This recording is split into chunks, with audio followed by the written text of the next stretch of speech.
आप भी ज़िंदगी में इस तरह की कंडीशन से गुज़रे होंगे। इसको कहते हैं हिकअप्स। ये क्यों आते हैं?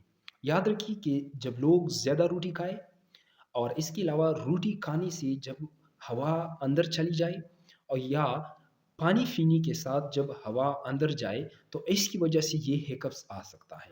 ये हिकअप्स क्यों होते हैं? याद रखिए कि हमारे पेट के अंदर डायफ्रामेटिक मसल्स है, उसमें एक किस्म के न्यूरॉन्स हैं, जिसको फ्रेनिक नर्व या इसके अलावा हम इसको वेगस नर्व कहते हैं। जब हम रोटी ज़्यादा खाएँ या इसके साथ पानी या रोटी के साथ हवा चली जाए, तो वो इनवॉलंटरी मूवमेंट स्टार्ट करता है, वो डायफ्रामेटिक मसल, तो उसकी वजह से ये हिकअप्स आते हैं। और ये जब 48 घंटों से ज़्यादा हो जाता है, तो ये खतरनाक बीमारियों की तरफ इशारा करता है, लाइक ब्रेन प्रॉब्लम या ईयर प्रॉब्लम, इसके अलावा किडनी प्रॉब्लम या गैस्ट्रोएसोफेजियल प्रॉब्लम इसकी वजह से भी आ सकती है।